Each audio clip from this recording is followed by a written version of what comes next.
Welcome to the Multiculturalism in Fiction panel discussion. I was about to say podcast. It feels like a podcast because this is how I record them. So we're talking about multiculturalism and writing and stories and probably society and culture and all of that good stuff too will probably all come up, I imagine. Um, I find this topic fascinating just in general because people seem to assume things for reasons that I don't understand why they make those assumptions, and then I get confused. So I like trying to figure out what it is that people are thinking when they make those assumptions. So how about you, Heidi? Oh, okay. So my name is Heidi Angel, and I am the author of three different series. The first is the Hunter series, the second is the Clear Angel Chronicles, and the third is the Health School series. And each of my series, the main protagonist is of Native American descent. And I know looking at me, people are like, wait, why? I have a lot of Native American history. I've always been very fascinated with the culture. Way back in my family tree, there's a lot of Native American, and it's a culture that I find is sorely lacking in representation pretty much everywhere. And so I'm doing my part to represent them in books. That's awesome. How about you, Corey? Hi, I write sinfully scandalous mystery thrillers for adults and create memorable adventures for children. And my characters, by design, my main characters are always biracial in some way or another. And so my character in the Desiree Jackson series, Desiree Jackson's a private investigator. The first novel is Hush, came out in November. The second one actually is available for pre-order right now. It's North Downing. That character is black and white. And so that was, like I said, purposeful to do that. And the reason was because there is such a lack of diversity in publishing, and specifically a lack of diversity in publishing for children's work. So even in my children's work, by design, my characters are biracial. And so they're either black and white or they're Asian in something or whatever, but there's always a mixture with the kids that are in my stories and then the adults that I include, the main character, adults. So in Hush, like I said, Desiree is a biracial female. And when I first did that book, I didn't talk a lot about what her background was, and that was also intentional. And I also made sure that the cover didn't actually show her face.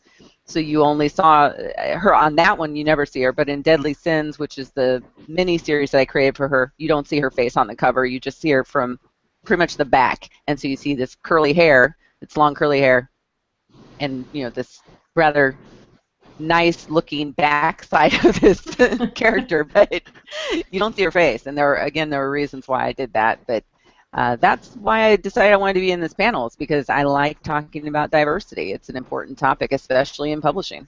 Yeah. How about you, Skylar? Most of my characters in I only have two books out right now, and each of them, the characters are African American, and that's just I guess for diversity and to represent, I guess, blacks in books, and to also someone had liked the fact that I put the fact that they were beautiful in the book. In a lot of my books, I say that the characters are beautiful, and they appreciated that. Yeah, Mm-hmm, that is an important thing. I think, especially with mass media, there's often like everyone looks the same, even if they don't all necessarily have the same skin tone or the same skin color even. A lot of, especially models, like they pick people because they look like how they want them to look and not like how actual real people look. Right. So yeah, for me, my characters look like how they look, and that's just how it is. And it's the same with, like, I have some characters that are gay or bi, and like I don't decide what that that is for them. They come to me that way, and I like that because then their looks and their skin color aren't necessarily part of their culture, and then I get to explore, okay, why is that, or why is it not, and it makes it more interesting, I think. So thank you all for being here, because this is an important discussion. So what do you think are the stereotypes about diversity in fiction that exist that shouldn't exist? Okay, I'll take a stab at that. And I'll do it from the perspective of my books. I had an interesting experience where someone was interviewing me about Hush and the characters, and we were talking about the Deadly Sins characters and things like that. One of the characters that's in the series is a woman named Katrina, and Katrina is a drug dealer. And in fact, the drug dealers that are part of Desiree Jackson's world, the majority of them are not black, which is one of the stereotypes that I think is out there. And so she and I were talking about it. I said, well, but the reason for that is because my stories take place in Nebraska. We don't have that many black people here. Fair enough. And so the odds of someone being a drug dealer and being black in Nebraska are actually a little bit lower, depending on where you are. So the character, Katrina, she's a white drug dealer, and she's at the top of the food chain, and she has her underlings, and some of them are black, some of them are Hispanic, some of them are whatever, but she's the top of the chain. But I think people oftentimes would assume, you say drug dealer, then that must mean this. And so this person interviewing me was surprised to find that out, that no, this person's white. And there was a very logical reason for her being white. It just made sense based on where I live in Nebraska. It made sense. The first drug dealers I ever encountered in my life, I don't do drugs, but these people around, they were always white. They weren't anybody else. So that was my reference point. It was, well, these people do it too, so I'll write them into the story.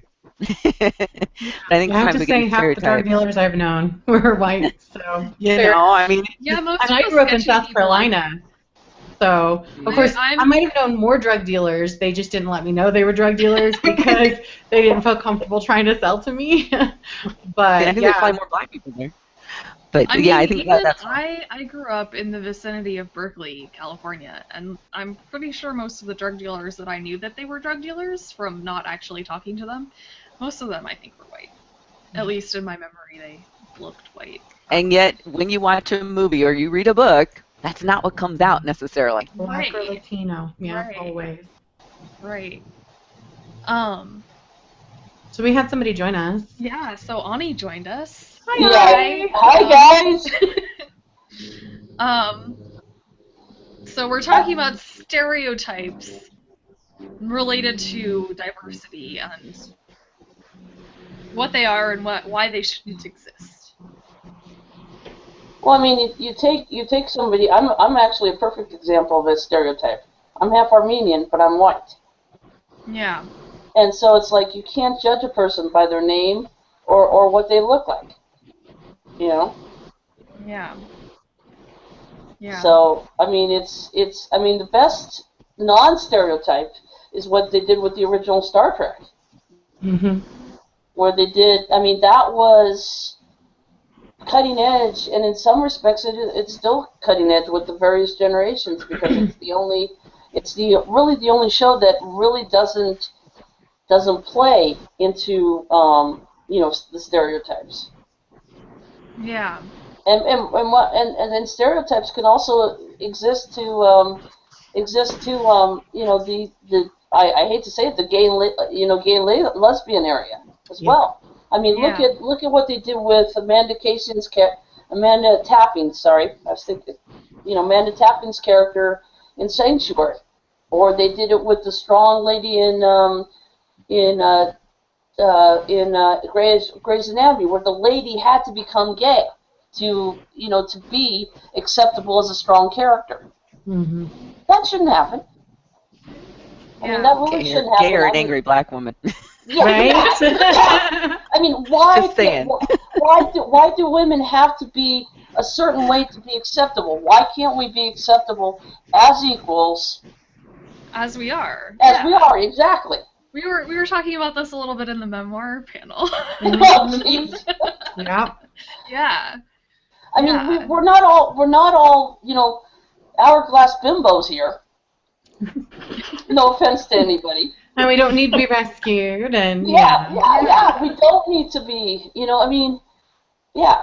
Sorry, I'm very opinionated about this subject. Oh no, I'm going to put in a caveat there. If there's a giant spider, I would like someone to rescue me. Oh, I'll rescue you. There's a I'm not difference dealing with a big old between- spider. I rescue my boys from spiders, so No. we're Yeah, good. but if you want to be rescued, that's different than someone rescuing you. when you don't want to. no. There's Rescuing, nothing wrong with wanting help.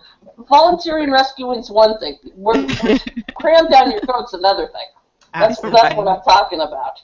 This is reminding me again of the I brought this up at the end of the memoir discussion, but the video that's been going around on Facebook that the UK put out, where they're equating how you offer someone tea and whether or not they choose to drink it to sexual consent. Yes. Oh, jeez. Love It's that video. It's a great video. It's so amazing. And it's great for anything. I mean, you know, Yeah. friendship, the same rules apply. It's right, much and saying saying how to no doesn't mean respect I hate you someone's forever. It's just, right. No. Like, Not right now. yeah. Yeah. Well, and I think political correctness screws things up too. Yeah. I mean, we're supposed to act this way or we're screwed up. Come on. Not everybody's going to fit in these neat little boxes. Right. Yeah. One of the stereotypes that frustrates me in traditional publishing, I have appreciated reading multicultural in, or actually indie authors having multicultural in a lot of different genres. You find it in everything from thrillers to fantasy to science fiction, all of those different categories. You find it a lot with indie. One of the things that I went into a Barnes & Noble, it's been a while, but I went in a couple weeks ago to get a present for my son, and we were looking for different books, and there's a whole section that's just multicultural. And I was looking at it, I was like, okay, well, that's cool, but that really should fall under literary fiction. Why are they being classified as only multicultural and not in the literary fiction section? And it's like, if you write about different cultures, or if you are a different culture than the mainstream, then you don't deserve to fit into that category. And I think that's ridiculous and crap. But Yeah. Well, I don't know if any of you know Christine Catherine Rush. She has a blog, Chris Writes, and she puts short stories up on Mondays and then like publishing information stuff up on Thursdays. But she writes a mystery series about a black detective in the 30s in Chicago. And her publisher made her have a pen name for it because she happens to be white. And this is like 30 years ago when she first started publishing it. right. And she could only find her books in the diverse multicultural section. They weren't in with the mysteries because if it's about someone black, then obviously only black people want to read it, which is Crap. completely it is correct. I know this is for PG, but I almost want to swear here. I mean, Okay, I'm going to play devil's advocate on that one because I think there's a flip side to it, and the flip side to that is someone walking into a Barnes & Noble who is a person of color and saying, where are those people? Where are the people of color? Because I do specifically want to read those. right. And when I went into a Barnes & Noble a year ago looking for Christmas gifts for my nieces, and I have several of them, I wanted to give them books that were written by people of color. And that was a really incredibly difficult thing to find in that Barnes & Noble. And every book that I had on my list, because I came armed with a list, every single book that I had, they did not have. And it didn't even matter if they had a multicultural section. They didn't have the book. And so it's beyond just the section. There are people, it's a business, so they're trying to market to a specific group. And in that instance, they're saying, okay, you want those books, so here they are, here's the section, so it's easier for you to find. In that Barnes & Noble, the one I went to, I couldn't find any of them. Yeah, And Yeah. so and I don't have that a is the problem other side of having a multicultural section, but to only be able to find it, because like my kids love action adventure, but they're not going to go get a book from the multicultural section because they don't expect to find action adventure there.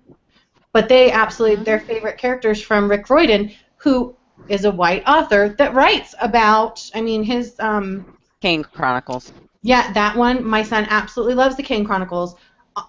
I don't even think there's any white characters. I mean, I didn't pay that much attention, but I don't think there's any white characters in the story. Certainly the main character isn't. And then the Olympians series. My kids' favorite characters are the Native American girl and the Latino boy, because they can most relate to their cultural experiences. You don't find those in the multicultural section. You find those in the urban fantasy section or in the young adult urban fantasy section. And not finding authors who write detective mysteries about black people in that section because they're black, I think is wrong. I have them in the multicultural section, have them in the detective section too. They're not when I worked in movies, It's a we self issue. multi-placed our movies in different genres. I don't think they're going to do that, and I think the reason that they don't is because it's a shelf issue, and it's about space and money and things of that nature. That's just my take on it. I mean, if I was running a bookstore, for physical bookstores, I probably would think about it from that with perspective. Yeah, but I that's mean, why I think there's a lot of value in how Amazon lets you put books in multiple categories. Exactly. And lets you serve in many different ways. Yeah, I mean, Smashwords does it too. I mean, that's the nice thing about being indie is the fact that it can be labeled the way you want it to be labeled instead of, as I said, being put in a box, you know, that the powers that be want you to be in. Yeah. Yeah. One of my favorite Harlequin romances is about a black couple. It's so good. Yeah. But you know what? So now we know what she really likes. Romance. I like romance. I like fantasy. Romance I'm sure junkie. fantasy will come up. While skin color is important in identifying people, it shouldn't matter if the characters. It should be the characters and their personalities that come across. That's the important part. Yeah. I agree. Skylar, you've been so quiet. So how do we help, I guess, break down some of these cultural barriers and help people discover things that they'll like, that they wouldn't have thought they would like, and help bookstores be more inclusive without necessarily losing money by putting books everywhere when they have limited space? Well, doing what we're doing now. Having discussions that are authors by authors, multicultural authors. Making the stores realize that, they're not serving just the wasps anymore, or their typical marketing survey, because I don't really want to take a survey. I'd just rather walk into a bookstore and, browse the books. Yeah. I think we're talking about a really, really big issue here, because it's not just the bookstores and what the bookstores do. It comes down to every facet that happens before that, and there's a difference between traditional and indie publishing. So if you're talking about the traditional side of things, then you're looking at, and you can go to Lee and Low and get the data on this, because they actually put out a survey not too long ago that talked about all of this. But there's such a lack of diversity from every single aspect of publishing, not just once you get to the book. It's the agents are all white, the publishers are white, so it's a much bigger deal than just getting it into a bookstore.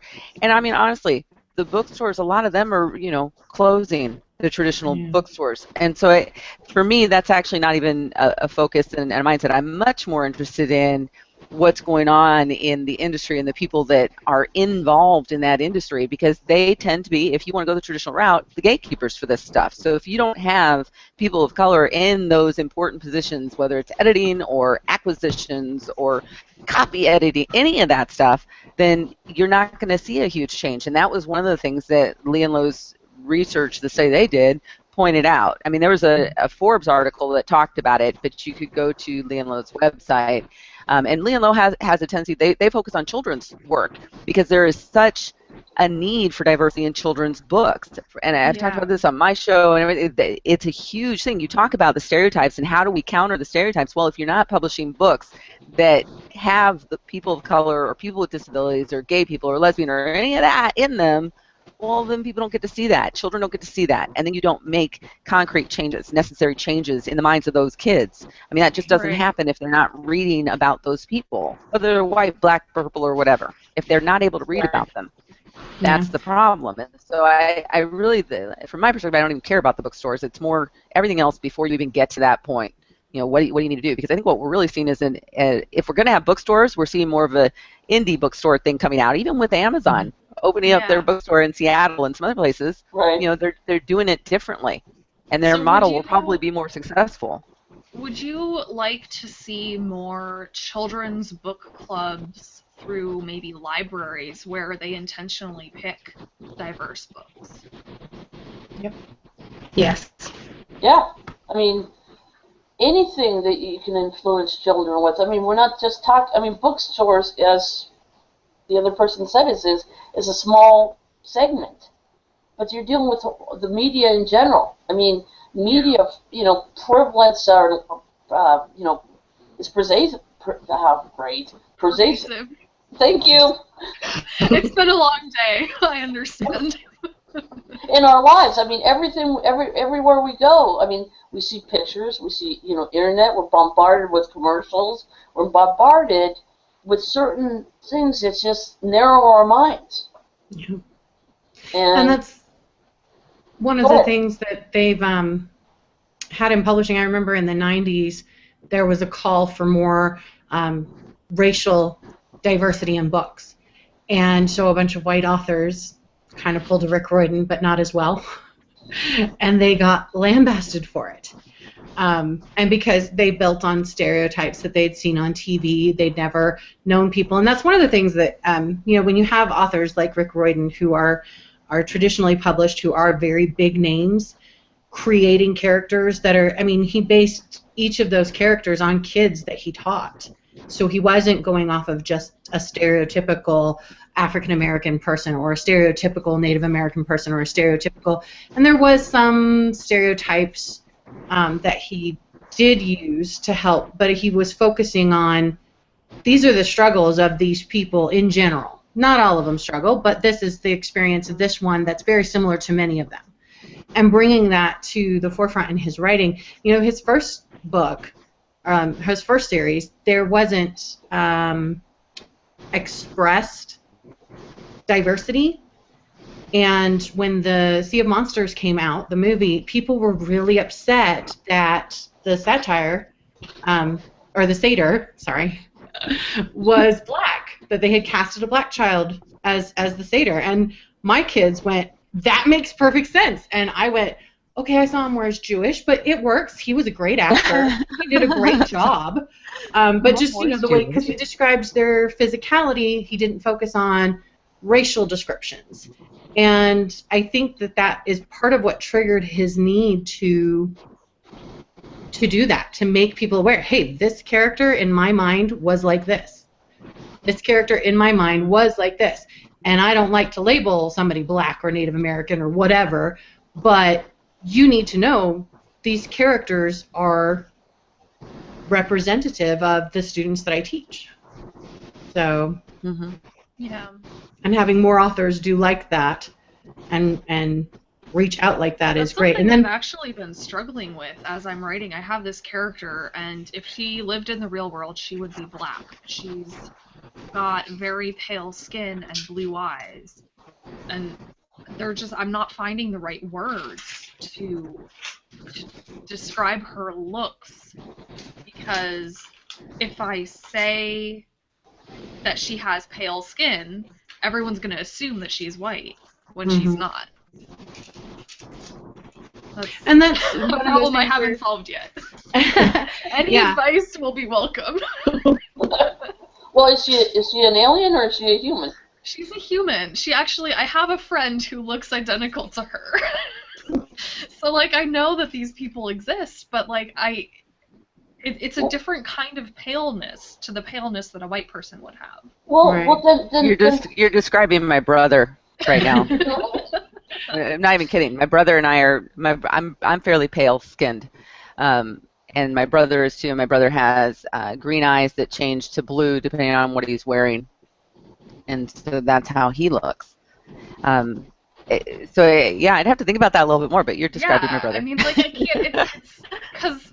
Yeah, it's a very difficult. I've been like trying to come up with like the things that are the right color that I can reference. Like the inside of an almond. Right, but the inside of an almond is white, and so then people will think.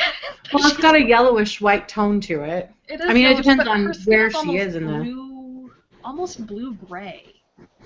Really, I don't know. She's Well, why is that mind, important? but I guess she's not white. in the story, but in the story, why is that important? I don't know. Maybe it's not important. Maybe it's more important to talk about the eye color and not so much the skin color, and describe her. Is this a female? Yeah. So okay. So she describe her attributes. Right. She has. There's two like primary female characters. Neither of them are the protagonist in this particular story. But they're both important secondary characters, and they're almost rivals. They're like rivals who are acting like best friends, but they aren't exactly best friends. And the one who's black, she's essentially in political asylum from another country, from far away. And so to everyone who's there, she looks very exotic. And this other woman is a redhead, and so they both have pale skin, but it's a different kind of pale skin. And so there's a comparison that these two women are doing with each other as they're vying for position, essentially. Exotic is a good word. Yeah. See, I hate when people use that word. It makes me mad. Like it either. Because and here's why. Because like exotic compared to what? Right. Right. When I was growing up in an area where there was a lot of black and white and Latino, but not a lot of Native American, everybody said that I was exotic looking. And I was like, okay. I have a cousin who was always being asked, they said, oh, you look so exotic. Did your dad marry somebody who's Japanese? And she's like, nope, I am Eskimo and white mixed together, not that exotic because we're from Alaska. But, yeah. it's a and that's really exotic, Alaska. Right? I know, right? But, it's a throwaway term that really doesn't, it defines different things for different people. And so it won't help you define your character clearly to your readers. Yeah. No. And I think it has more of a negative connotation to a lot of people than it has a positive one. Anybody who isn't white. Sorry, I'm just, Yeah. So I wouldn't use that one. Well, this is why I'm having so much trouble with this character. Oh, yeah. I've taken to identifying her. Well, it's funny because you bring this up. I don't think I've never described Desiree Jackson's skin color. So far, that's not come up. And I've written 3 Deadly Sins series where she's the feature. Wrote Hush, didn't mention it there. Wrote North Downing, didn't mention it there. And I think it took me until North Downing to even mention that she's biracial. I think. I'm not even sure. But I don't talk about the color of her skin at all. That doesn't. It's because it's not so relevant. So I talk about her I would talk about any other female. She's got she'll throw her hair, long curly hair up in a whatever, or something, so you get a sense for what she looks like that way. But other than that, I don't. I mean, biracial people can look a lot of different ways. Mm-hmm. They can look a lot like me. They could look darker than me. They could be Asian and white and look different than me. So I just kind of leave it out there and let the reader figure it out. It's one of the reasons why I didn't put her face on the first Deadly Sins cover, because I Right. wanted the reader. Here's what I don't like. I don't like when I'm reading a book and I really like the book, and then the person tells me exactly what the person looks like, or then they make a movie and they put somebody in that role, and now that person is in my head as who the character was in the book, and that wasn't how I pictured them. And I have a great example for this. I love Janet Ivanovich. She's one of the authors I read all the time, and it's because of the mystery thriller thing. And she's got a great mystery thriller going on with her Bounty Hunter series. And anybody who has ever read Janet Ivanovich would probably agree that the people that were cast as the characters in the movie didn't quite fit the characters they had in their heads from reading the books. So, for example, Ranger was way hotter in the book, way hotter than he ended up on the screen. I'm sorry, it's just true. The book, the man was hot, and he was okay on screen, but not jaw-dropping hot like in the book. And Morelli, he's all right on the screen, but man, what I had in my head was 10 times better than what I saw on the screen. I mean, so I don't like it when I don't like it when people tell me exactly how a character looks. And in fact, I read somewhere that for the Harry Potter series, there were some arguments people were having apparently about the characters, the actors that were cast for these different characters. And she pointed out that Hermione Granger was never described as a white character, That's not right. once. Yeah. I And remember reading but about that's And that. her what was physical cast. description was not put I didn't picture her as white. So she was never that. And then we have the movie. And I love the movies, don't get me wrong. I love Harry Potter. It's one of my favorite Yeah. series. And Emma Watson did a great job. I wasn't incredibly disappointed with her. I remember, No, I wasn't. yeah, I thought she did a phenomenal job. But I remember one of the Patel twins, and everybody's like, oh, or Lavender Brown. Yeah. And everybody was surprised when she was casted as a black girl. And I was like, What? really? I got that from the I got book. that. How Yeah. did you not get that from? But, depending on where you grew up, you may not have a lot of experience with That's true. black people, and so the descriptions don't register. So the overall point is you don't necessarily have to describe the color of the person's skin to get the description where you want it to be for the reader. Yeah, I don't describe. I think I have one description of one person's skin color only because they're sitting on a fence rail at night. That's the only time I actually describe a person's skin color in one of my books. Because I've been around the world, so I've seen many different cultures. So I really don't. I mean, I'm even uncomfortable being in my white skin sometimes, just because of all the stereotypical, stuff that goes on, and perpetrated by people of the same skin color, So it's like I don't do skin color in my books unless I absolutely have to. So far for me, I make it a point to emphasize skin color because of a lot of my characters are like darker skin tone in the black race, and because there's also a divide sometimes with the light skin and dark skin, and so I describe my characters and to make sure that I want to make sure that I emphasize that they are beautiful, because there's a lot of people who negative stereotypes. Yeah.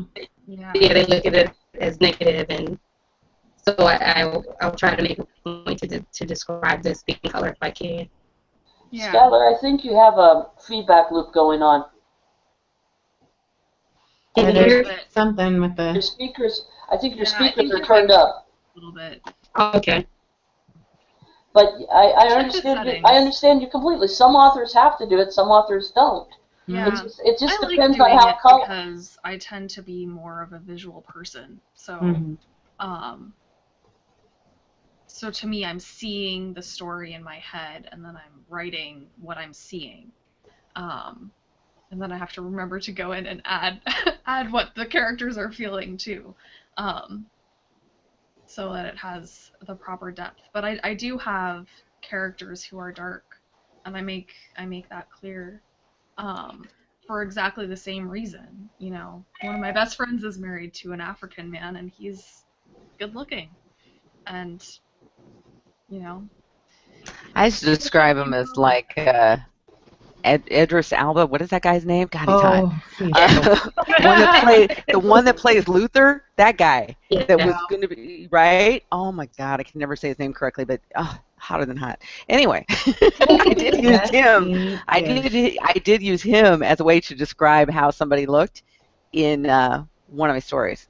So that was one way that I was doing it, was comparing him to someone that readers would know. But this is interesting because I think we're also talking about this from a very different perspective, because for me, I'm a biracial person and I've got this different perspective, and that's why I write my characters the way that I do, because I want biracial people to be represented in literature, because oftentimes they're not, and when they weren't necessarily put in the most positive light. There's a lot of stereotypes around, particularly black and white biracial people. And so that was why I did that. And I think with Skylar, it's a similar situation. So we've got so many stereotypes about angry black women, or black women look this way, and black women look that, and all that. And so from her perspective, and you can correct me if I'm wrong, it's about promoting the positive aspect of that part of our culture. Right. And I say "our" because I'm part black, so I can say that. So part of our culture is saying, look, this is beautiful. The fact that I got a big butt, that's all right. And you can be jealous. I'm jealous. I can buy it naturally, and that's all right. So, but appreciating those things, and as a writer that's a person of color, that's something that I do, and it sounds like that's something that Skylar is doing. It's different, I think, if you're someone who is not part of that culture trying to write all of those things. And you might have different motivations and all of that, but I know for me, and it sounds like for Skylar, it's I want to promote the positive aspects of my culture, and so I bring those things out, whether it's the black side of my culture or the white Irish side of my culture. I bring those things out in my writing and in my characters. Yeah. And that's a fun question. How do you guys feel about white authors or authors of a different ethnicity writing about black people? Just in general, whether they're positive roles or negative roles, or Skylar, you want to take that one?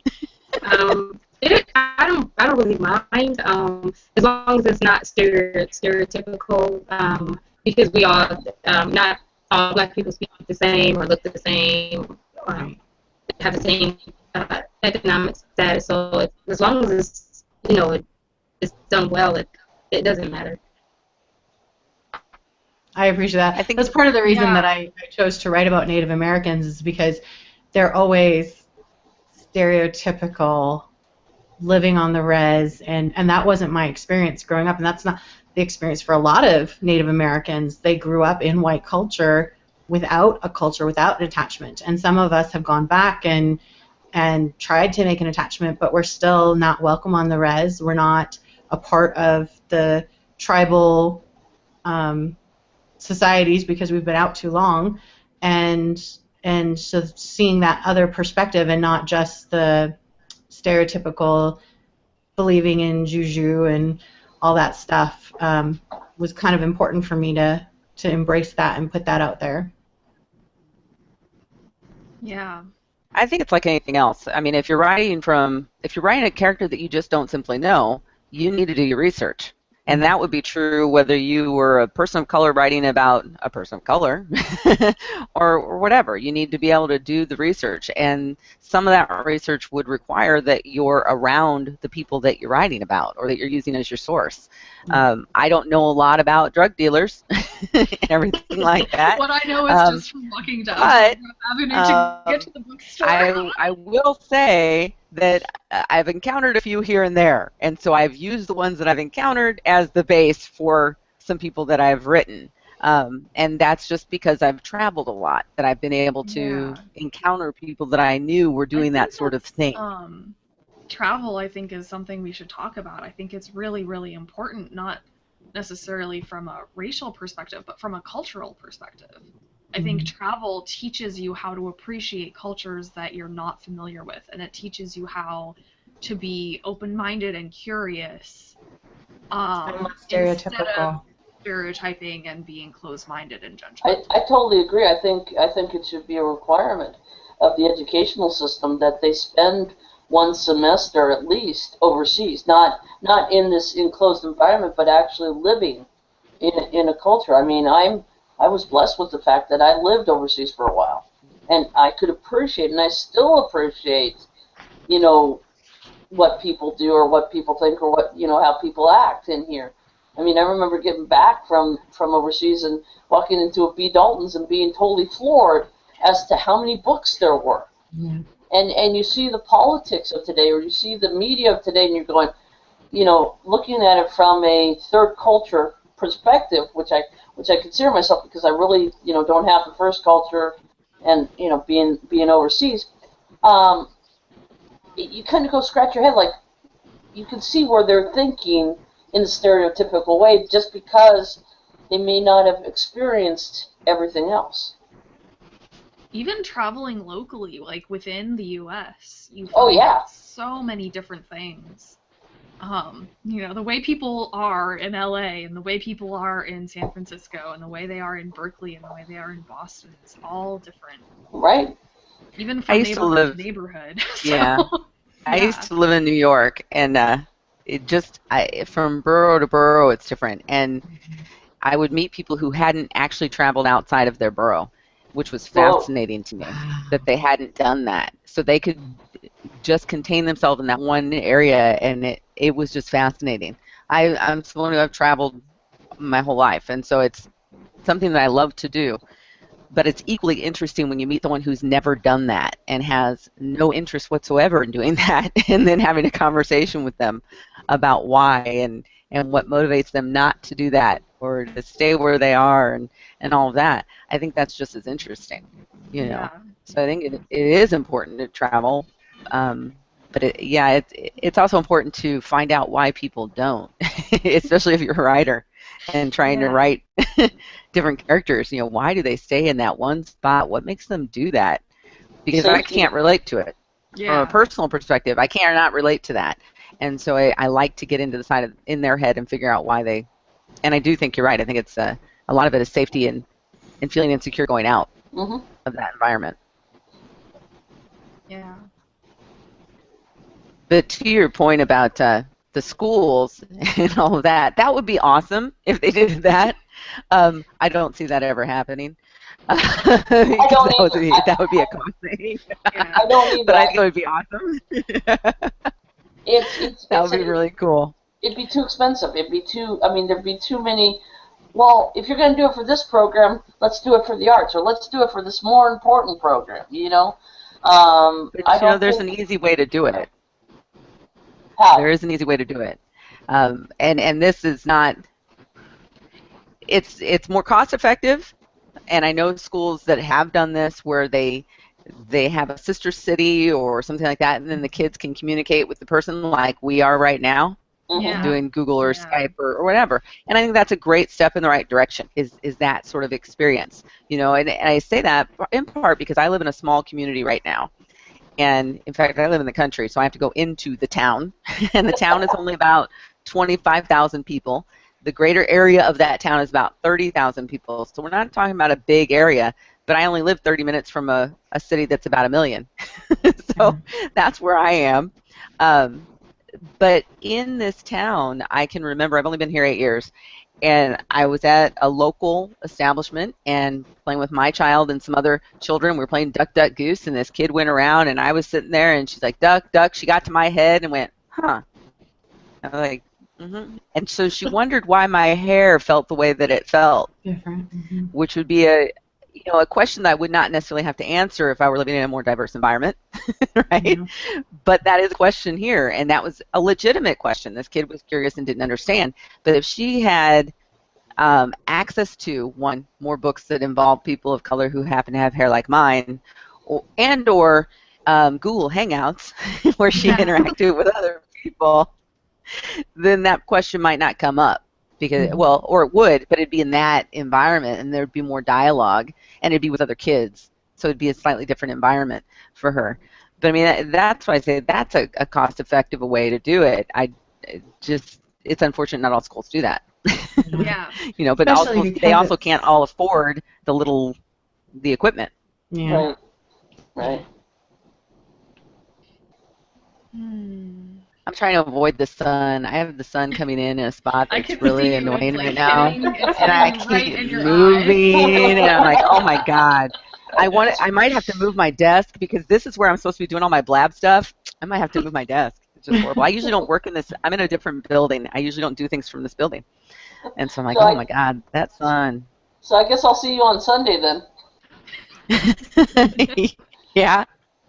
But you And notice, Skylar, oh, sorry, go ahead. go ahead. No, go ahead. You notice how all of us are women here. There's not a guy in sight. That's another speaking of. Yes, I did notice that, and I was curious about that. Because I find that really interesting. All the panels I've been on today, except for romance, we had one guy in the romance panel. We had one guy in the romance. There's Well, and that's unusual though. That's kind of interesting. Yeah, hold he on was a second. great. Let me look. I think we've got a few of them. I know there were several in the steampunk there's panel, only- but I wasn't there's on only- that one. There were two guys on the steampunk panel. Mm-hmm. There's going to be one on world building. Cool. Two on Heroine's Journey, which is kind of shocking because Heroine's Journey, I think, self-selects for women. Fantasy guys love writing about heroines. That's what it is. I guarantee you, I'll put money on their it. ultimate dream. Their dream come true that they get to write about. Right, science fiction, maybe. I mean, for it's paranormal. No, there's 3 for paranormal. That's surprising. There's 3 for paranormal because I specifically invited one of them because I thought it would be fun to have a discussion of whether the paranormal romance versus the ghost stories subset of paranormal were better. So he wrote a ghost story, so he qualifies. That works. Let's see. 1, 2, 3. Okay, there's at least 2, possibly 4, who will be talking about zombies. That's not surprising. That's such a guy thing. Yeah, that's not surprising at all. So there's only that one brings on up the an detective interesting mystery question, one. Anybody? Which is also what about that's domestic also interesting, violence? actually. There's none of them on the domestic violence one. Yeah, I'm not curious about that either.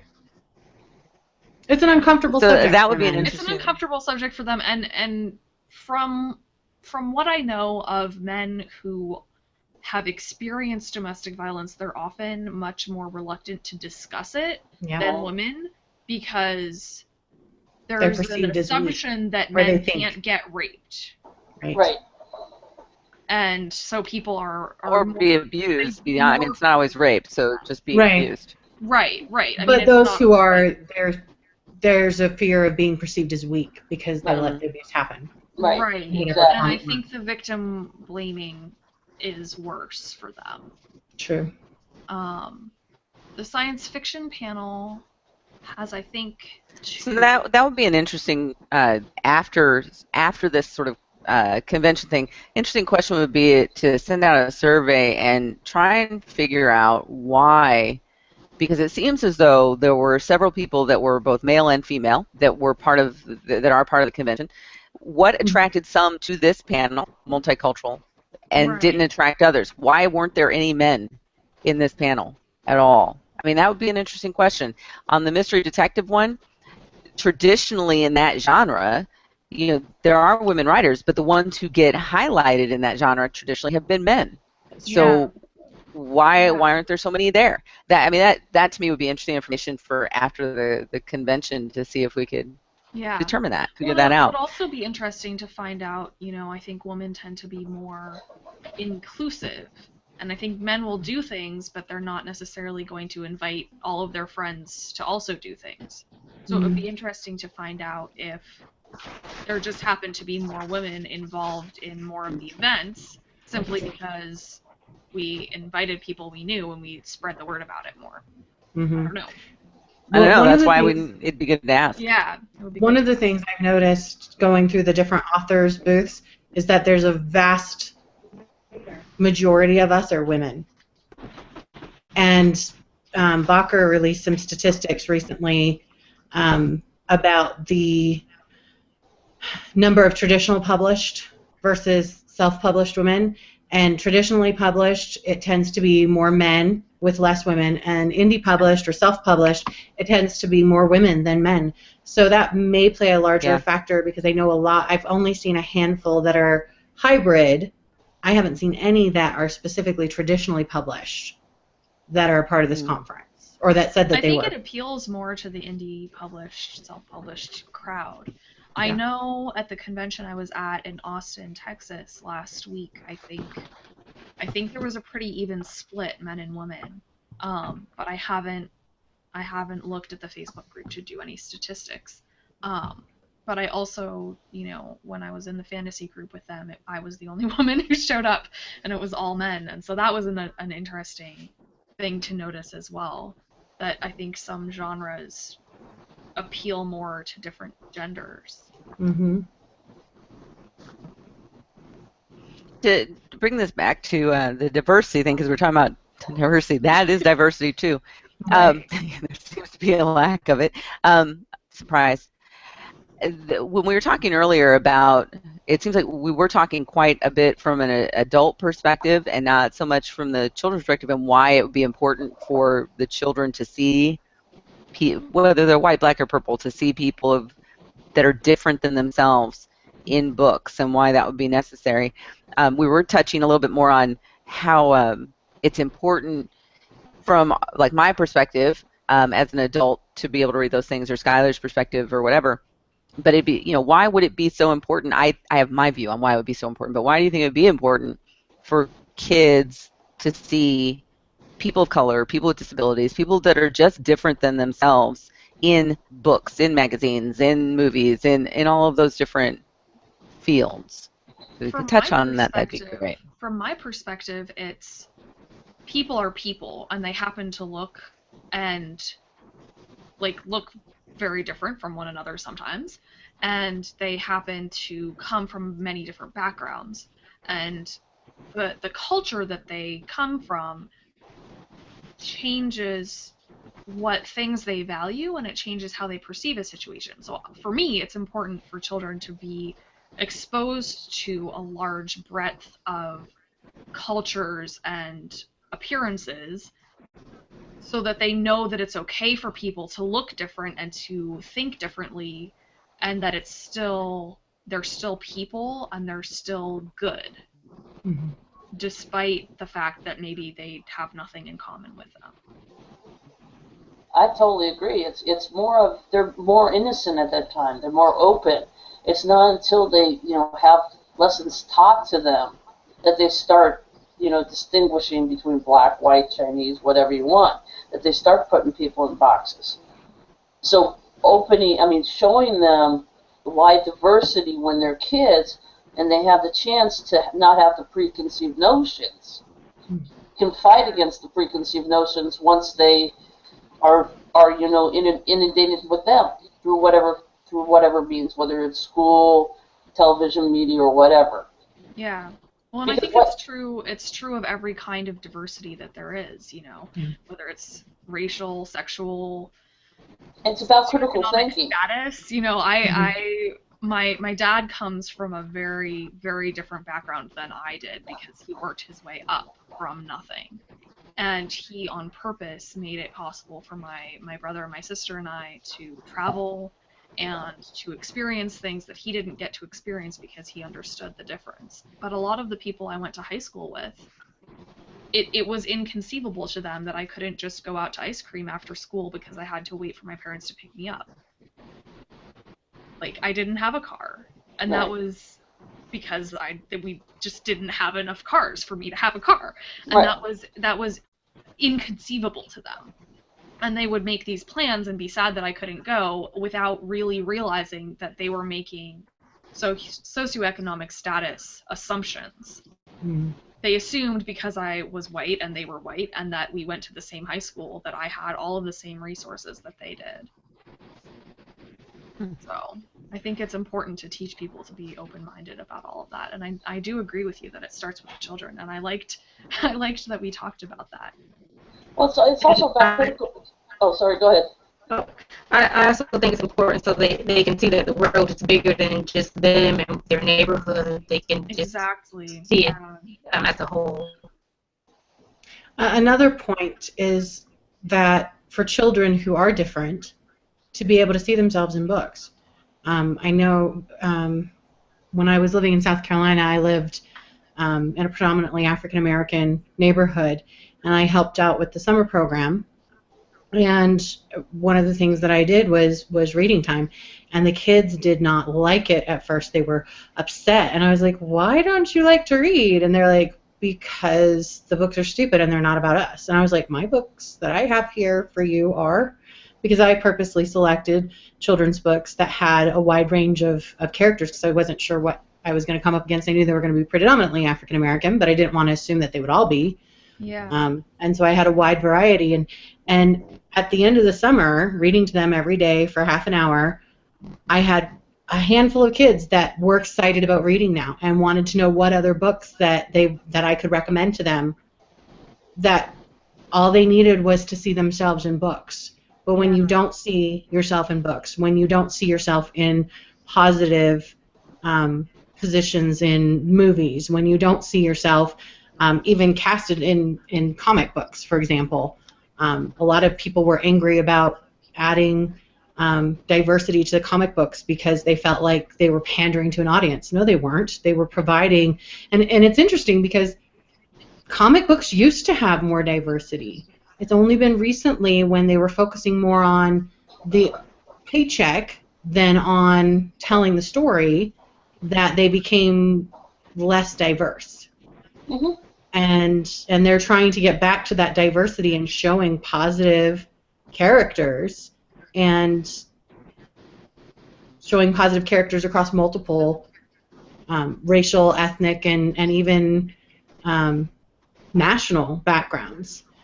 And it's great that they're doing that because it's hard to grow up in a culture where everything in your society tells you that you're a bad person or that you can't amount to anything. Whether that be because you're a female, whether that be because you're African American, whether that be because you come from a working class family who both parents have to work outside the home and aren't there for you, whatever your circumstances, or a single parent, and not having positive roles represented in the media is really defeating to those individuals. And it doesn't just apply to a media; it applies to anything. I've seen a program that was designed to get girls into technology, and they actually would bring a diverse culture people. They'll bring a diverse number of Microsoft engineers or any engineer from of different backgrounds. And I've actually seen. I was actually part of one of their events where these two reluctant students basically went, "I don't want to participate. Can be nothing in there for me," and they ended up being one of the most active people once they realized, "Hey, I can identify with this." Yeah. It's not. I mean, the thing about political correctness and all this give an achievement award to everybody, that's not right. But if you show a person, okay, this person can do something, and they look like you, that's more motivation. Or they look or act like you. How to identify? You're reminding me of the Facebook photo campaign where women would hold up the sign, "I'm an engineer," and I look like one too. That's not exactly what they said, but Yeah. And it was everyone. Anyone who happened to be a woman who happened to be an engineer would do it, and I really like that for exactly that same reason. Well, Prince Ea, or whatever he calls himself, I don't pronounce his name right, had a great video on "I'm Black," and he actually had white people, every different kind, going through his poem, and it just was very eye-opening. It's on my Facebook page, but it was just very eye-opening how once you close your eyes and just listen to the words, you don't care about the skin color, or you don't care about the sex, the race, the whatever. You're hearing the meaning of the words, and I think that's one thing that's important as authors is to make our words more meaningful than a physical description. Yeah. So people can still identify with our stories and they can get involved. no matter what culture they are. Mhm. Yeah, I like that point. That's a good point. it is. Well, it's been an hour, and Oh, I've wow. learned a lot. That was a really quick But hour. it was a really quick That's hour. Thank you all for coming and talking about this, and I really like that survey idea. I'm gonna try and put one together. I don't know who's gonna respond, You never but know I who's will going to do my respond. best to make it happen. Cause Well, I think yeah, it's just been basically awesome. And we went from, look how small we went from, to like over three. What Angela say last night? Like 700 participants in this thing. Yep. You know, so this. well, in the Goodreads group, I think there might be. I think there More might be on more. Facebook. Well, whatever. But just to see, ideas can change the world, or I mean, small things can change as long as a lot of people believe in Yeah. it. Well, and even this convention, you know, a lot of the traditional conventions, you have to pay a lot of money to go travel to be at, and Right. that closes the doors to a lot of people. Whereas this, you know, anyone who happens to have an internet connection can join in, and the people who have access to that is growing because Google and smartphone makers are trying to make free Wi-Fi available to everyone in the world. And there's already a smartphone that's available in India that's only $5, Whoa, which cool. is I a want that lot phone. for cell phone Right. use there. But you know, it's not unaffordable to them. Right. You know, if you save up and you really want it, you can do it. Right. So things are changing for the better, and hopefully they will continue to do so. Mhm. So thank you all, and Oh, thanks for having us. Yeah. Thanks for having us. yeah. And I'll see you again in just a little bit, Corey. Yeah, Yeah, you're I hope at like everyone 8:30, right? Yep. I hope everyone has 8:30 to fun 9. on the rest of the convention. The next panel is tomorrow morning at 10, and it is on world building.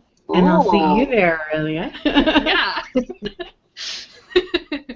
I'll be doing That'll be a blabs. fascinating one. Until That'll be a then, fascinating one. Yeah, I'll be doing back-to-back blabs in the morning. Oh, fun. I'm on the late